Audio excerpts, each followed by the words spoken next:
ઉદાહરણનો દાખલા નંબર 6.7 યાંત્રિક ઉર્જા સંરક્ષણને આધારે એક 4 માર્કનો દાખલો ઉદાહરણમાં છે એ સમજીએ. બરાબર, ધીરજથી અને શાંતિથી જોજો, બરાબર, સમજાઈ જશે. એમ દળનો એક દડો કેપિટલ L લંબાઈની દળ રહિત દોરી વડે લટકાવ્યો છે અને નિમ્નતમ બિંદુ A પાસે સમક્ષિતિજ દિશામાં v0 વેગથી ગતિ આપવામાં આવે છે કે જેથી ઉધ્વ સમતલમાં અર્ધવર્તુળાકારે માર્ગે જાય તથા ફક્ત મહત્તમ ઊંચાઈ આવેલા બિંદુ C પાસે દોરી ઢીલી પડે. ઉધ્વ સમતલમાં એ આકૃતિમાં દર્શાવેલ છે તો 4 વસ્તુ પૂછી છે. પહેલું v0 શોધવાના છે, બિંદુ B અને C પાસે ઝડપ શોધવાની છે, B અને C પાસે ગતિ ઉર્જાનો ગુણોત્તર એટલે kb/kc માટેનું સમીકરણ મેળવવાનું છે અને ચોથું C બિંદુ પાસે પહોંચ્યા પછી દડાનો માર્ગ કેવા પ્રકારનો હશે તે ચર્ચવાનો છે. હવે 1 by 1 આપણે બધી બાબત પહેલાં સમજીએ, પણ એ પહેલાં આપણે બરાબર રકમને સમજીએ. તમે વિચારો કે આ એક દોરી છે, બરાબર, આ એક દોરી છે અને અહીંયા એક લોખંડનો ગોળો બાંધેલો છે અને O પાસે મેં દોરીને હાથથી પકડેલી છે. હવે O પાસેથી હું દોરીને ઝટકો મારું અને આને આવી રીતે ગોળ ફેરવું, બરાબર. તો પેલું નાના છોકરા પથ્થર દોરીના છેડે પથ્થર બાંધીને ગોળ ગોળ ફેરવતા હોય એવું જ સમજો, બરાબર. તો અહીંયા O બિંદુ કયું છે, જે દોરીનો છેડો મારા હાથમાં છે એ પોઈન્ટ છે અને હું ફેરવું છું, બરાબર. તો Oની આસપાસ, બરાબર, આ પથ્થર ફરવાનો છે. તો દોરીની લંબાઈ મેં લઈ લીધી L, એટલે જો Oથી આ અંતર A, Oથી આ એ પોઈન્ટ છે, આ લંબાઈ કેટલી છે L, તો આ L ત્રિજ્યાનું વર્તુળ બનશે, બરાબર. આ લંબાઈ બધી કેટલી બનશે L, દોરીની લંબાઈ જેટલી. તો વર્તુળ બને છે. અહીંયા A પાસેથી મેં ગોળો શરૂઆતમાં હતો અને મેં ગોળ ગોળ ફેરવો, તો A પાસે મેં ઝટકો મારીને ગતિ કરાવી. તો જો A પાસે વેગ કેટલો ધારી લીધો છે v0, તમને આપેલો છે કે A પાસે v0 વેગથી ઝટકો માર્યો અહીંયા, બરાબર. તો ત્યાંથી B પાસે ગોળો આવ્યો અને C પાસે આવ્યો અને C પાસે આવ્યો ત્યાં દોરી કેવી પડી ગઈ, ઢીલી પડી ગઈ છે એવું થઈ ગયું છે, એટલો જ ઝટકો મેં મારેલો છે. તો આપણો ગોળો A, B, C પોઈન્ટ ઉપરથી પસાર થાય છે. તો જો આમાં આપણને શું પૂછ્યું કે એક તો v0 પૂછ્યું છે અને B અને C પાસેની ઝડપ પૂછી છે. તો A પાસે સ્પીડ v0 કહી દો, B પાસે સ્પીડ vb કીધી છે, C પાસે સ્પીડ vc કીધી છે. તો v0, vb, vc, તો ત્રણેય પોઈન્ટ ઉપર પહેલાં તો મારે સ્પીડ જોઈએ છે. બીજું, તમારે B અને C પાસે એટલે અહીંયા અને અહીંયા ગતિ ઉર્જાનો ગુણોત્તર કેટલો થશે એ એક કીધું છે. અને ચોથા નંબર પર C પાસે પહોંચ્યા પછી, બરાબર, અહીંયા ગોળો પહોંચે છે ફરતો ફરતો, બરાબર, અને ધારો કે અહીંયા દોરી તોડી નાખું, અહીંયાથી કપાઈ જાય છે દોરી, તો પછી અહીંયા ગતિપથ કેવો હશે એવી કંઈક ચર્ચા કરવાની છે. એટલે 3-4 વસ્તુ આપણને પૂછી છે. હવે આપણે એની ગણતરી વિચારીએ. તો જો હું યાંત્રિક ઉર્જા સંરક્ષણનો નિયમ વિચારીશ તો પહેલાં હું શું કરું છું, પહેલાં તો તમે આ 3 ઇક્વેશન સમજી લો સાદુરૂપની વાત પછી, બરાબર. હું A, B અને C આ 3 પોઈન્ટ ઉપર, બરાબર, હું યાંત્રિક ઉર્જા વિચારું છું. તો જો મને ખબર છે કે યાંત્રિક ઉર્જા તો અચળ જ રહી, એટલે ત્રણેય પોઈન્ટ પાસે A, B, C ત્રણેય પોઈન્ટ પાસે યાંત્રિક ઉર્જા કેટલી લખી છે, E લખી છે. પણ કેટલી થશે? તો જો આપણને ખબર છે E બરાબર ગતિ ઉર્જા વત્તા સ્થિતિ ઉર્જા થાય, બરાબર. અથવા વધારે સ્પષ્ટ લખવું હોય તો ગતિ ઉર્જા 12mv² અને સ્થિતિ ઉર્જા કેટલી થાય mgh. તો આ સૂત્ર પ્રમાણે વિચારીએ. તો જો હું તમને સરળતા ખાતર દરેક પોઈન્ટ પાસે પહેલાં ગતિ ઉર્જા ફક્ત સમજાવું, પછી સ્થિતિ ઉર્જા સમજાવું. ચાલો, A પાસે ગતિ ઉર્જા કેટલી થશે, બરાબર. તો A પાસે સ્પીડ કેટલી છે v0, એટલે આ સૂત્ર પ્રમાણે કેટલું થાય 12mv02, બરાબર. B પાસે તમને ગતિ ઉર્જા પૂછી હોય તો B પાસે વેગ vb છે, તો જો મેં ગતિ ઉર્જા લખી 12mvb². એ જ રીતે C પાસે વેગ vc છે, તો ગતિ ઉર્જા કેટલી લખી 12mvc². એટલે તમારે E બરાબર k + u કરવાનું છે. એમાં બધાની ગતિ ઉર્જાના પદ તો 3 તમને A, B, C પાસે સમજાઈ ગયા. હવે ત્રણેયની સ્થિતિ ઉર્જાના પદ પ્લસ સ્થિતિ ઉર્જા કરવાની છે ને. તો જો અહીંયા પ્લસ સ્થિતિ ઉર્જા કેટલી થશે, તો સ્થિતિ ઉર્જા થશે 0. કેમ? તો જો અહીંયા ઊંચાઈ કેટલી થશે, એ પાસે 0, બરાબર. તમને એમ થાય ઊંચાઈ માપી ક્યાંથી, તો મેં તમને એમ કીધું હતું કે સ્થિતિ ઉર્જામાં ઊંચાઈ ક્યાંથી માપવામાં આવે, સંદર્ભ સપાટીથી. તો જો આ ત્રણેય પોઈન્ટમાં નીચામાં નીચું પોઈન્ટ કયું છે, એ છે. બરાબર, આ પોઈન્ટ એ છે. તો આ સપાટી છે, આને સંદર્ભ સપાટી લઈ લો. બરાબર, તમારે ઊંચાઈ આ સપાટીથી માપવાની છે. તો જ્યારે એ પોઈન્ટની વાત કરું તો એ પોઈન્ટ તો સંદર્ભ સપાટી પર જ છે, એટલે ઊંચાઈ એની કેટલી ગણવાની, સપાટી પર જ છે, એટલે ઊંચાઈ 0. તો mgh પ્રમાણે એની સ્થિતિ ઉર્જા કેટલી થશે, 0. એટલે અહીંયા એક જ પદ છે ગતિ ઉર્જાનું, સ્થિતિ ઉર્જાવાળું લખ્યું નથી. હવે બી પાસે વિચારીએ તો જો ત્યાં સ્થિતિ ઉર્જા કેટલી થશે, mgl, આ સૂત્ર પ્રમાણે. કેમ mgl, તો જો અહીંયા h બરાબર શું થશે, કેપિટલ L થશે. બરાબર, તમે વિચારો કે બી પાસે છે ગોળો, તો આ આપણી સપાટીથી એ કેટલો ઉપર છે, તો જો બી પાસેથી આ સીધી લીટી આપણે વિચાર લઈએ. બરાબર, તો આ બીની હાઈટ કેટલી છે આ સપાટીથી, તો એ એલ જેટલી, આ દોરીની લંબાઈ જેટલી, તો એલ જેટલી ઊંચાઈ આવેલો છે. એટલે અહીંયા એચ બરાબર શું મૂકશું, એલ મૂકશું. એટલે સ્થિતિ ઉર્જા કેટલી થશે, mgl. એટલે આ પદ કમ્પ્લીટ થઈ ગયું, ગતિ ઉર્જા વત્તા સ્થિતિ ઉર્જા. હવે સી પાસે વિચારીએ તો જો અહીંયા 2mgl લખેલું છે, તો અહીંયા ઊંચાઈ કેટલી થશે સી પાસે, વિચારો આ સપાટીથી, તો એ કેટલી થશે, 2l. બરાબર, જો આ એલ છે, આ બીજું એલ છે, આ ત્રિજ્યા છે, એટલે આ સપાટીથી સી પોઈન્ટ કેટલો ઉપર છે, 2l. એટલે અહીંયા h બરાબર કેટલું થશે, 2l. તો mg h ની જગ્યાએ લખો 2l, તો આ શું થઈ ગયું, 2mgl.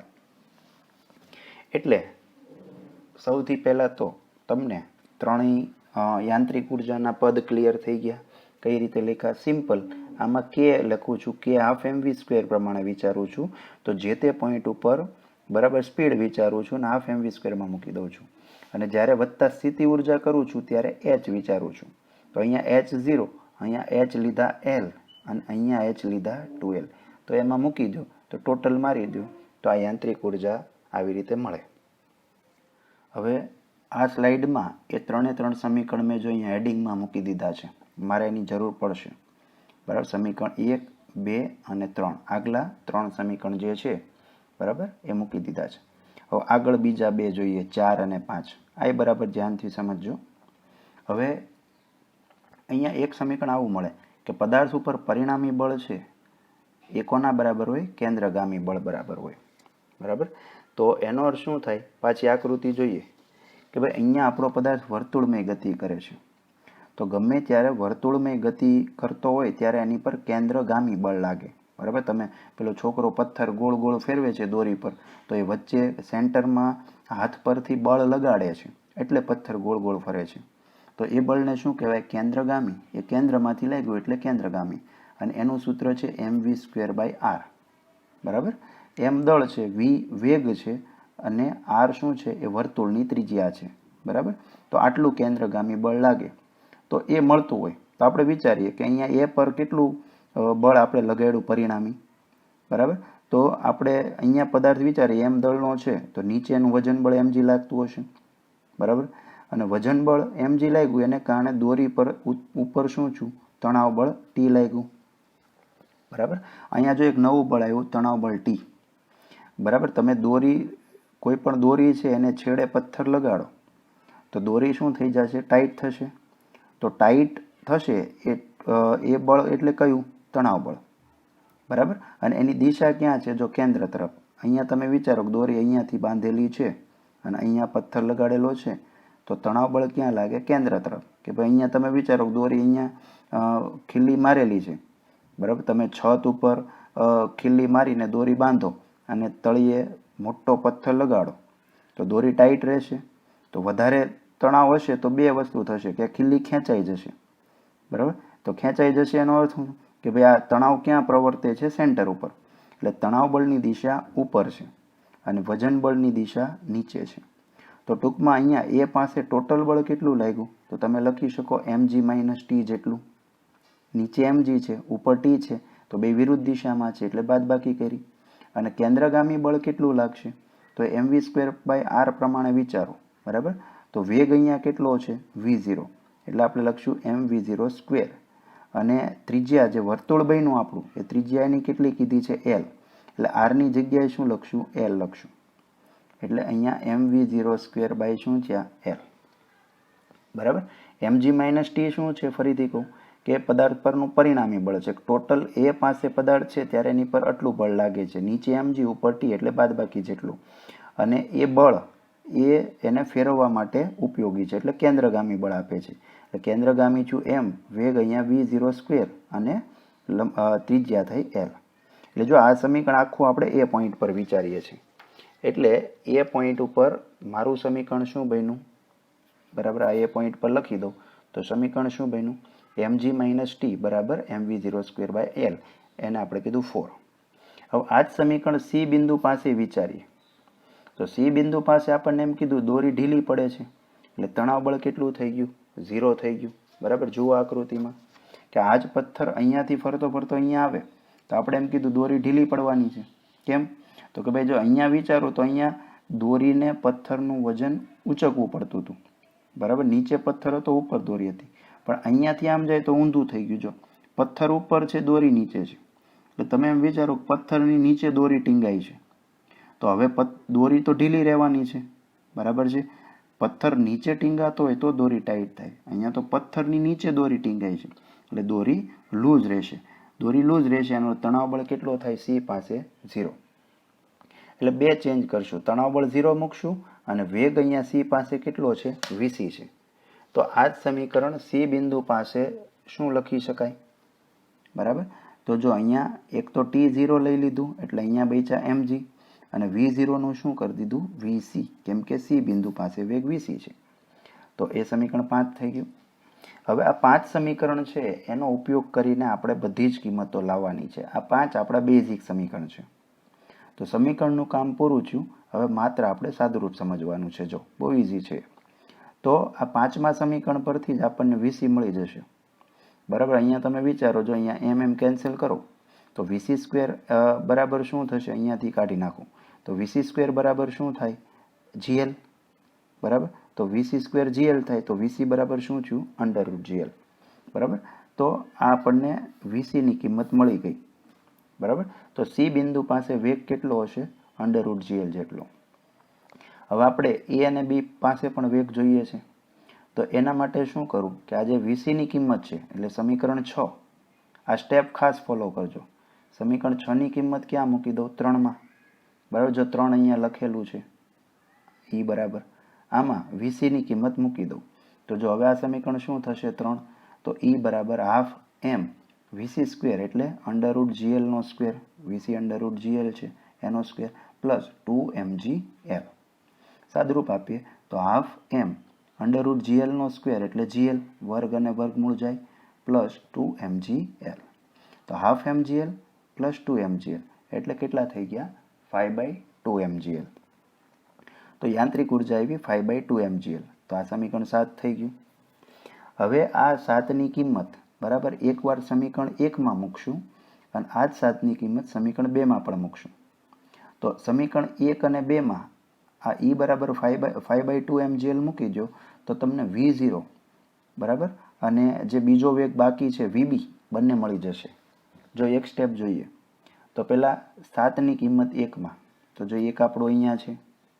બરાબર, તો e બરાબર આપણે શું મૂકી દીધું? હાફ mv0² બરાબર e છે. તો હાફ mv0² બરાબર e કેટલું મૂક્યું છે? 5/2mgl. બરાબર, તો અહીંયાથી mm કેન્સલ કરી નાખીએ, અહીંયાથી 2e કેન્સલ થઈ જાય તો v0² શું મળે? 5gl. તો v0 શું મળશે? √5gl. બરાબર, સમીકરણ 8 થઈ ગયું. તો એ પાસે વેગ મળી ગયો. એ જ રીતે 7 ની કિંમત 2માં મૂકીએ તો જો 2 આપણી પાસે અહીંયા છે. બરાબર, એમાં e બરાબર શું મૂકી દઈએ? 5/2mgl. તો આપણે લખીએ, જો શું છે? e બરાબર 5/2mgl લેખા અહીંયાથી, બરાબર હાફ mvb² પ્લસ mgl. તો એમ નામ રાખ્યું તો પાછું આમાંથી vb મળી જશે. તો હાફ mvb² ને તમે કરતા બનાવો તો શું થાય? હાફ mvb² બરાબર 5/2mgl. આ હાફ પ્લસ mgl છે, આ બાજુ જાય તો માઇનસ mgl. બરાબર, તો 5/2mgl માઇનસ mgl એટલે કેટલું છું? 3/2mgl.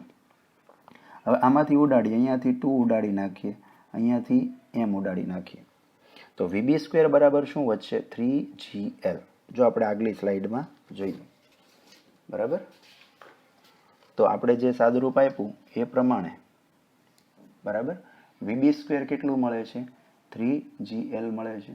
તો વીબી બરાબર શું મળશે? √3GL મળી ગયું. એટલે V0, VA, VB ત્રણેય સ્પીડ મળી ગઈ. હવે બીજા પ્રશ્નમાં આપણને શું કીધું છે કે બી અને સી પાસે ગતિ ઉર્જાનો ગુણોત્તર. તમે પ્રશ્ન સી જુઓ, ક્વેશ્ચન સી, તો એમાં પૂછ્યું છે બી અને સી પાસે ગતિ ઉર્જાનો ગુણોત્તર મેળવો. એટલે KB/KC જોઈએ છે. તો જો શું થશે? તો બી પાસે ગતિ ઉર્જા કેટલી હતી? 12 mvb². સી પાસે ગતિ ઉર્જા કેટલી હતી? 12 mvc². બરાબર, 12 mv² પ્રમાણે જ લીધું છે. પણ વેગ બી પાસે વીબી, સી પાસે વીસી. તો જો 12 m તો કેન્સલ થવાના છે. તો અહીંયા બન્યું VB/VC². હવે વીબી અને વીસીની કિંમત છે. વીબી આપણી પાસે કેટલું આવ્યું છે? √3GL આવેલું છે, આગળ તમે જોઈ શકો. અને વીસી કેટલું આવ્યું છે? √GL આવી ગયું છે. તો વર્ગ કરી નાખો. જો વીબીનો વર્ગ છે, વીસીનો વર્ગ છે, એટલે અંશમાં થશે 3GL, છેદમાં થશે GL. તો GL કેન્સલ, તો 3/1 એટલે કે 3:1. એટલે ગતિ ઉર્જાનો ગુણોત્તર KB/KC કેટલો થાય? 3:1 થાય. અને લાસ્ટ ક્વેશ્ચન એમ કીધું કે સી પાસે દોરી તૂટી જાય છે, તો એ ક્યાં જશે? તો સી પાસે દોરી તૂટી જાય તો એ ક્યાં જાય? સ્પર્શકની દિશામાં. આવી રીતે આપણો પદાર્થ હતો. હવે દોરી તૂટે તો આપણને ખબર છે કે વર્તુળમય ગતિમાં હંમેશા એનો વેગ ક્યાં હોય? સ્પર્શકની દિશામાં. તો કોઈ પણ પોઈન્ટથી દોરી તૂટશે તો એ સ્પર્શકની દિશામાં જશે. બરાબર, જો દોરી નહીં તૂટે તો એનો વર્તુળાકાર ગતિપથ ચાલુ રાખવાનો છે. દોરી તૂટી જશે તો એ સ્પર્શકની દિશામાં જશે. અને એનો ગતિપથ કેવો હશે? પરવલયાકાર. તો જો એ પ્રક્ષિપ્ત ગતિ કરશે, અહીંયાથી આવી રીતે પડશે. અને પ્રક્ષિપ્ત ગતિપથ કેવો હોય? હંમેશા પરવલયાકાર હોય. પ્રક્ષિપ્ત ગતિમાં શીખા. તો એ સ્પર્શકની દિશામાં જઈને પરવલયાકાર ગતિ પૂરી કરશે. એટલે આખો દાખલો આમ જોઈએ તો ખૂબ લાંબો છે. તો તમે સાથે સાથે કાગળ પેન લઈને ગણતા જાઓ, દરેક સમીકરણ સમજતા જાઓ અને જાતે આન્સર લાવવાની ટ્રાય કરો તો આ દાખલો તમે સરળતાથી શીખી શકો. બાકી અઘરો નથી.